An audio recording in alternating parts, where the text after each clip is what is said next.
चूल्हे पर रखे गर्म तवे से जैसे ही ओमवती ने रोटी को पलटने की कोशिश की, उसके मुंह से दर्द भरी सिसकारी निकली।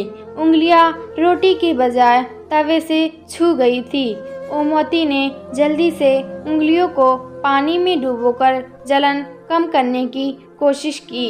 इतने में तवे पर रोटी भी जल गई।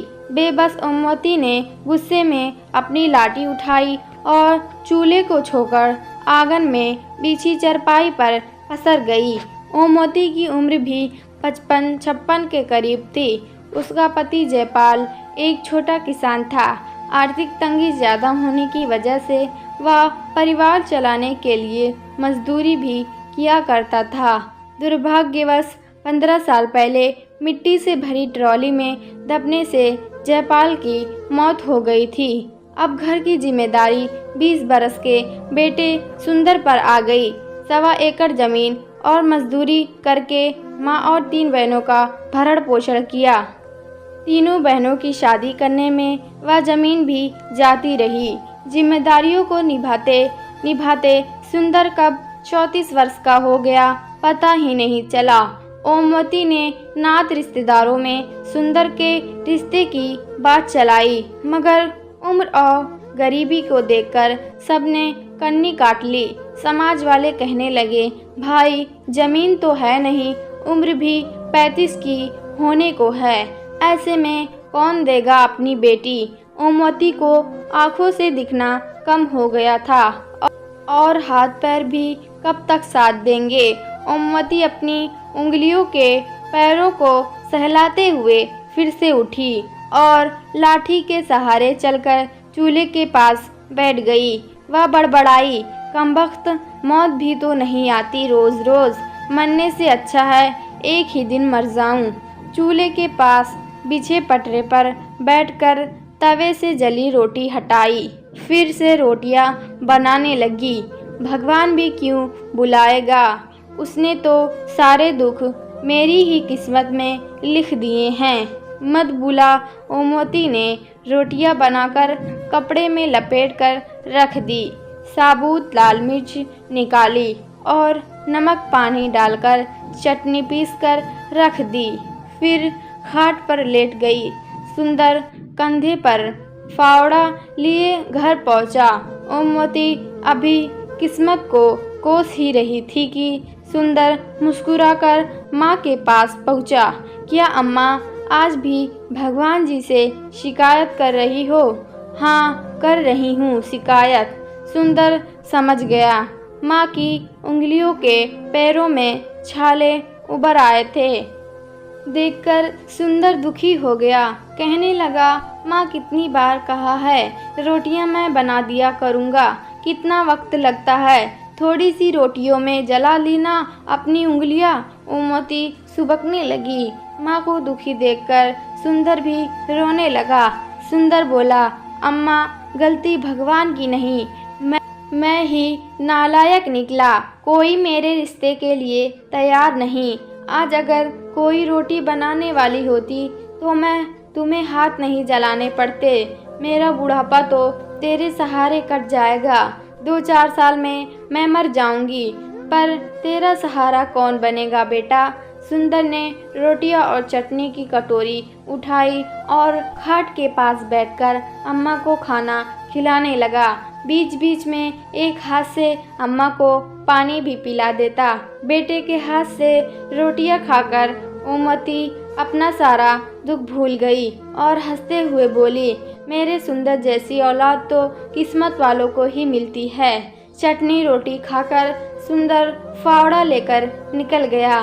ओमवती ने रोज की तरह अपनी लाठी उठाई और घर से बाहर निकली। कुछ दूरी पर बबूल का बड़ा सा पेड़ था। वहाँ पर पेड़ के नीचे औरतें घर में काम से फ्री होकर टाइम पास और हंसी मजाक के लिए जमा हो जाती थी। उनका रोज का काम कांटेदार पेड़ के नीचे चुगल पुराण को ताज़ा करना था। ओमवती को देखते ही 2 औरतों ने आगे बढ़कर ओमवती को सहारा दिया और खाट पर बिठाया और उसको सम्मान देने के लिए सभी ने उसके पैर छुए। उनमें से एक बोली, माँ जी, सुंदर चला गया क्या? हाँ, रोटी खाने आया था, खाकर चला गया। दूसरी बोली, और क्या, कोई होती तो रुकता भी, माँ जी के बाहर जाने का इंतजार करता। सभी औरतें खिलखिलाकर हंस पड़ी। ओमवती ने बुरा नहीं माना। वह जानती थी जैसी भी है औरतें खराब नहीं हैं, साफ दिल की हैं, तभी तो उस जैसी गरीब बेबस को इज्जत देती हैं। औरतें ने ओमवती को चुपचाप देखकर बात शुरू की। माँ जी, रोटी बेलने वाली चाहिए एक, किसी रिश्तेदार से कहिए, रिश्ते के लिए, कोई गरीब की हो, सबसे बोल दिया। ओमवती ने बात अधूरी छोड़ दी। माँ जी, आपका बेटा श्रवण कुमार है, इतनी उम्र हो गई, कभी किसी की बहू बेटी को नज़र उठाकर नहीं देखा। अपने मोहल्ले में उस शांति के छोरे हरीश को देखा, कई बार तो मोहल्ले वालों से पिट चुका है। 48 बरस का है, अपनी जात वालों ने नहीं दी तो कुजात वाली को ही ले आया। सुना है अच्छी खासी कीमत देकर खरीदी है, बड़ी उम्र की लगती है, बाप ने ही बेच दी। तुमने कब देखी? कुएं से पानी भरने गई थी, रास्ते में देखा तो ढोल बजवाते हुए घर ले जा रहा था। अरे रघु ने ही तो जुगाड़ किया है हरीश के लिए। चलो, राम मिलाई जोड़ी बन गई। सब खिलखिलाकर हंसने लगी। औरतों की बातें शरारती होने लगी थी। ओमवती उठकर लाठी टेकते हुए घर आ गई। मन में बेचैनी हो रही थी। कुछ सोच विचार करने के बाद वह घर की कच्ची कोठरी में घुसी और खुरपी से एक कोने को खोदने लगी। करीब 1.5 हाथ नीचे गड्ढे से एक पोटली निकाली और गड्ढा भर दिया। पोटली को छप्पर में खोसकर वह खटिया पर लेट गई। सुंदर का काम से लौटकर आने का वक्त हो चुका था, मगर ओमवती ने रात की रोटियां नहीं बनाई। सुंदर पहुंचा, फावड़ा कोने में रखा और चूल्हे को उदास देकर बोला, अम्मा आज रोटी नहीं बनाई। ओमवती उठी और वह पोटली लाकर सुंदर के हाथ में थमा दी। अम्मा, ये क्या है? इसमें चांदी के जेवर हैं, मैंने बहू के लिए बचा कर रखे थे, इन्हें बेचकर बहू ले आ। सुंदर हंसते हुए बोला, अम्मा पागल हो गई है क्या? बहू कोई बाजार में बिकती है जो ले आऊं? हाँ बिकती है, उस पार मोहल्ले का हरीश लेकर आया है, आज पैसा देकर तुम भी ले आओ। अम्मा, गांव में थू थू हो जाएगी, नाते रिश्तेदार सब क्या कहेंगे? सब आना जाना बंद कर देंगे। क्यों होगी थू थू? इतनी ही चिंता है नात रिश्तेदारों की तो क्यों नहीं कर देते तुम्हारा ब्याह? किसी ने पूछा है? आज तक तुझसे मरते मरते उंगलियां जलाऊं मैं, जीते जी सुख नहीं देखा। बिना पोता पोती का मुंह देखे मरना चाहती हूँ। मुझे ओमवती फफक फफक कर रो पड़ी। अम्मा के आंसू सुंदर से नहीं देखे गए। रुआसी आवाज में बोला, अम्मा रो मत, तू जैसा कहेगी वैसा ही करूँगा। तेरे सिवाय मेरा है ही कौन दुनिया में? अब चुप हो जा। सुंदर की बात सुनकर ओमवती के आंसू थम गए। वह ऐसे खुश हुई जैसे बेटी की सगाई पक्की हो गई हो, जैसे बहू आने ही वाली है। ओमवती की खुशियों को पंख लग गए। पूरी उमंग के साथ उठी और झटपट खाना बनाया। सुबह होते ही सुंदर साइकिल लेकर बाजार गया। वापस लौटकर उसने माँ के हाथ पर 13,000 रुपए रख दिए। ओमवती ने पूछा, बस इतने ही? अम्मा, चांदी का भाव है ही क्या? सुनार ने फाटकर इतने ही दिए। इतने में बहू कैसे आएगी? मैं क्या जानूं, तुमने कहा तो बेच आया। अब मैं नहीं जानता। ओमवती बोली, तू रघु से बात कर, कोई ना कोई रास्ता निकल आएगा। ओमवती की आंखों में पनप रहे सपने मुरझाने लगे। गरीबी की खाई में उसकी हसरतें फिसलती और मरती रही हैं। गरीबी ना होती तो सुंदर के पिता मिट्टी में दबकर क्यों मरते? सुंदर अपनी उम्मीदों को क्यों दफन करता? झोपड़ी में मायूसी ना होती। दादी कहने वाली तोतली आवाज गूंजती। गरीबी ने सब उम्मीदें खत्म कर दी थी। गरीबी एक बार फिर सपने में आकर लेने से पहले ही रोड़ा पड़ गई। सुंदर खुद ही किस्मत को कोस रहा था। अम्मा को बुढ़ापे में सुख न दे सका। 13,000 में भैंस नहीं आती, बहू कहाँ से आएगी? उम्मीद तो नहीं, लेकिन अम्मा की जिद की खातिर सुंदर रघु के घर पहुंचा। कुंडी खटखटाई। रघु लंगड़ाते हुए बाहर निकला और पूछने लगा, सुंदर तुम यहाँ कैसे? बस ऐसे ही भैया, आओ बैठो। काफी देर तक इधर उधर की बातें करने के बाद भी सुंदर के मुंह से असली बात नहीं निकली। रघु ने मसला भाप लिया। बोला, सुंदर तुम्हारे ब्याह का क्या हुआ? कुछ बात बनी? नहीं भैया, इसी आज से आपके पास आया हूँ। आज से मतलब भैया, जैसे हरीश को औरत दिलाई वैसे मुझ पर भी मेहरबानी कर देते। रघु को झटका लगा। वह गुस्से में बोला, सुंदर तुम क्या समझते हो मुझे? मैं औरतों की दलाली करता हूँ क्या? अरे नहीं भैया, मुझ पर यह पाप ना चढ़ाओ। किसी का घर बसाना पुण्य का काम होता है। स्वार्थी की दुनिया में आप भगवान से कम नहीं। भगवान से तुलना होते ही रघु का गुस्सा हवा हो गया। वह गर्व के साथ बोला, वह सब ठीक है सुंदर, पर कोई बाप अपनी बेटी यूं ही नहीं देता। उसकी 10 मजबूरी और बेबसी होती है, उसके बदले पैसा लेता है। कितने पैसा लेगा भैया? अब या तो वही बता सकता है। कितने लेगा? 40,000 या 50,000? भैया मेरे पास इतने पैसे कहाँ है? सोचा था तुम्हारी कृपा से घर बस जाएगा। कितने हैं तुम्हारे पास? मेरी हालत आपसे छुपी थोड़ी ही है। 10,000 हैं। देखो सुंदर, अम्मा के बुढ़ापे की खातिर मैं किराए विराए का खर्च छोड़ भी दूँ तो 25,000 से कम में बात नहीं बनेगी।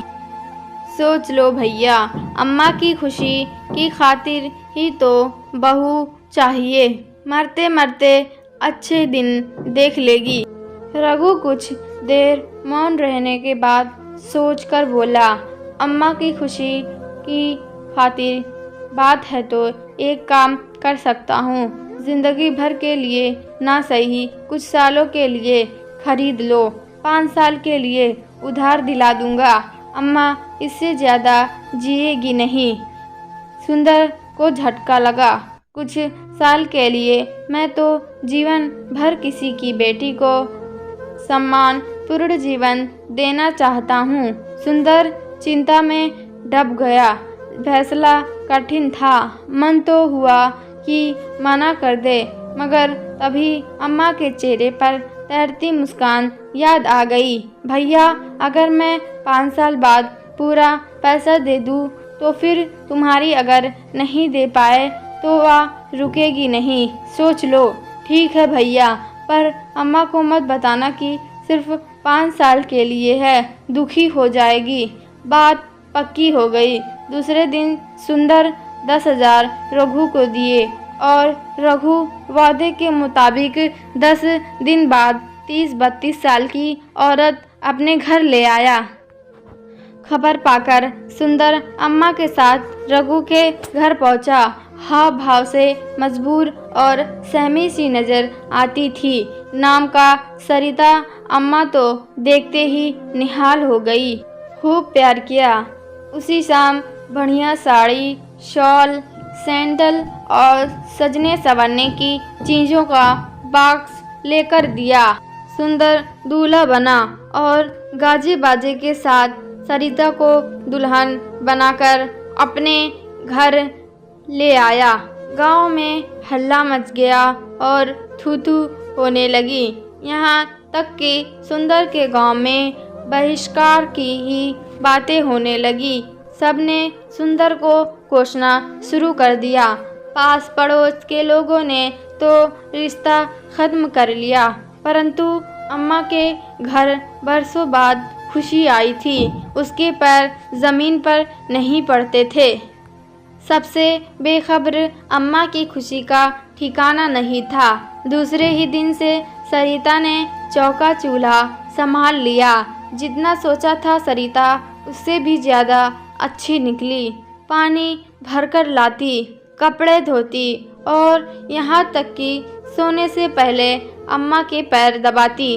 सरिता ने पूरे घर को बहुत अच्छे से व्यवस्थित कर दिया। सरिता के आने से घर स्वर्ग बन गया था। कुल मिलाकर तरीके से सरिता मुशील धर्मपत्नी साबित हुई। वक्त पंख लगकर उड़ने लगा। 1.5 वर्ष बाद सरिता ने बेटे को जन्म दिया। सुंदर की सुनी जिंदगी में बहार आ गई और अम्मा को खिलौना मिल गया था। अब तो अम्मा की रंगत ही बदल गई। दिन भर पोते के साथ खेलती और हंसते हुए कहती, अब तो इसका ब्याह देखकर ही मरूंगी। दुखों के सागर में सुखों का टाप मिल गया। सुंदर मजदूरी से फुर्सत मिलते ही घर पहुंचता। सरिता कंधे से फावड़े लेकर रख देती, पानी देती, प्यार से खाना खिलाती। सुंदर बुरे दिन भूल गया। सरिता बोलती, कम थी, बच्चे की उछल कूद ने घर को खुशियों का आंगन बना दिया था। घर में प्यार और सुख ही महक बस गई। देखते ही देखते 4 साल बीत गए। सरिता से बिछड़ने का साल शुरू हो गया। सुंदर उदास रहने लगा। खूब मेहनत करने के बाद भी वह चंद 1000 रुपये नहीं जुटा सका। एक एक दिन बीत रहा था। मजदूरी से जो मिलता वह 4 सदस्यों का पेट पालने के खत्म हो जाता था। जैसे जैसे वक्त बीत रहा था, सुंदर की बेचैनी भी बढ़ रही थी। गांव भर में काम तलाश करता रहता। जी तोड़ मेहनत करने के कारण सूख कर काटा हो गया। शरीर जवाब दे रहा था। बीमार हुआ मगर काम पर जाता रहा। 10 महीने बीत गए। 2 महीने की बचे थे। एक दिन अचानक आकर रघु सामने खड़ा हो गया और धमकी भरे अंदाज में बोला, सुंदर 2 महीने बचे हैं, पैसे दे तो हो या। सुंदर ने फावड़ा तान दिया और गुस्से में बेफिक्र होकर बोला, खबरदार जो ऐसी बात की। सरिता मेरी जिंदगी है, मेरी सांस है, कोई अलग नहीं कर सकता। आइंदा ऐसी बात ना करना। रघु तो झूठा हुआ शरीर था। वह कमजोर की नज़्म दबाना चाहता था। गुस्से से बोला, सुंदर औकात में रहना, तुम जैसे 4 पति खड़े हो जाएंगे। सरिता के उसका पिता और पूरी बुढ़ियों की बिरादरी हंगामा कर देगी। जेल हो जाएगी तुम्हें। बीवी के चक्कर में अपने बेटे को भी खो दोगे। अम्मा जीते जी मर जाएगी। सुंदर उल्टे पांव घर की ओर लौटा और रुपए का बक्सा खोलकर रुपए गिने तो बहुत कम थे। रघु अब 30,000 मांगने लगा था। सुंदर फूट फूट कर रोने लगा। आवाज़ सुनकर अम्मा और सरिता दौड़ी आई। पूछने लगी, क्या हुआ सुंदर? सुंदर रोए जा रहा था। सरिता एक तरफ खड़ी सब देख रही थी। हमेशा की तरह खामोश, चिंतित और सहमी हुई सरिता ने सुंदर के चेहरे पर उभरे हुए दर्द को महसूस कर लिया। सुंदर ने सरिता की भीगी हुई आंखों को देखा। अम्मा माजरा समझ न पाई। दुख और बेचैनी में सुबह से शाम हो गई। उम्मीद की कोई किरण नजर नहीं आई। सुंदर रोते रोते सो गया। अचानक आधी रात में सोते सोते सुंदर चीखने लगा, रुक जाओ मेरी सरिता को मत लेकर जाओ, मैं इसके बिना जिंदा नहीं रह सकता। हड़बड़ाकर सरिता उठी। अम्मा दौड़ी आई। बच्चा सहम गया। अम्मा बोली, क्या हुआ बहू, ये चीख क्यों रहा है? सरिता हमेशा की तरह खामोश, बेचैन और चिंतित अम्मा इन सब बातों से अनजान थी, नहीं समझ सकी। अब सिर्फ 3 दिन बाकी थे। सुंदर ने किस्मत के आगे हार मान ली। उसकी हालत पागलों जैसी हो गई। बस एकटक अपनी सरिता को घूरता रहता। सरिता सुंदर से नजरें झुकाकर खुद को व्यस्त रखती। बिछड़ने की बेला आ चुकी थी। आज आखिरी शाम थी। सुंदर ने 3 दिन से मुंह में निवाला तक नहीं लिया था।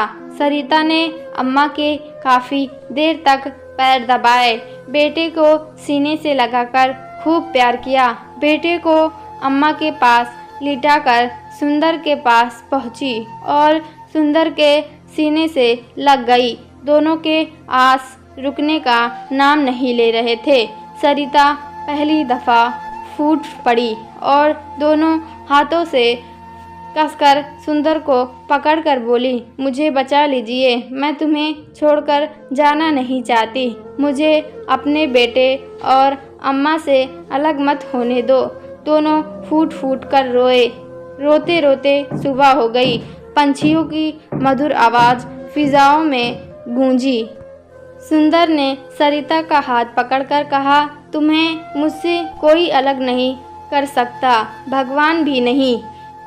इतना कहकर सुबह 5 बजे ही बाहर निकल गया। सरिता की हालत बिल्कुल ऐसी सुहागन की थी जिसे कुछ देर में विधवा का आभास हो चुका था।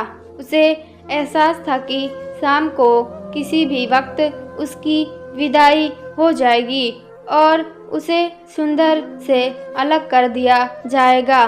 दोपहर 3 बजे सुंदर मिठाई के डिब्बे के साथ घर लौटा और खुश होता हुआ बोला, सरिता अब यह उदासी छोड़ो। अब कोई तुम्हें मुझसे, मेरे बच्चे से अलग नहीं कर सकता। रघु के मुंह पर पूरी रकम मार आया हूँ। इतने पैसे, हाँ, अब कोई चिंता नहीं। खुद को 2 साल के लिए गिरवी रख दिया मैंने। पहलवान चौधरी के यहाँ 32,000 में 2 साल मजदूरी करूँगा। सुंदर ने खुश होते हुए बताया। सरिता सिहर गई। यह तुमने क्या किया? घर कैसे चलेगा वह मुझे नहीं पता। खुद को गिरवी रखने के ज़्यादा कीमती मेरे लिए तुम हो, लेकिन रोजी रोटी का इंतजाम। लंबी खामोशी के बाद सरिता पहली बार चहकी, मुस्कुराई और सुंदर से गले लग गई। बोली, तुमने मुझे नरक में जाने से बचा लिया। मेरा आंचल खुशियों से भर दिया। औरत होने का सच्चा सुख दिया है तुमने। मेरी उधार सी खुशियों के लिए तुमने खुद को गिरवी रखा। अब तुम्हें मुक्ति दिलाने का हक मुझे दे दो। और सरिता ने सुंदर का फावड़ा अब अपने कंधे पर रख लिया। दोस्तों, अगर आप हमारे चैनल पर नए हैं तो लाइक करें, सब्सक्राइब करें।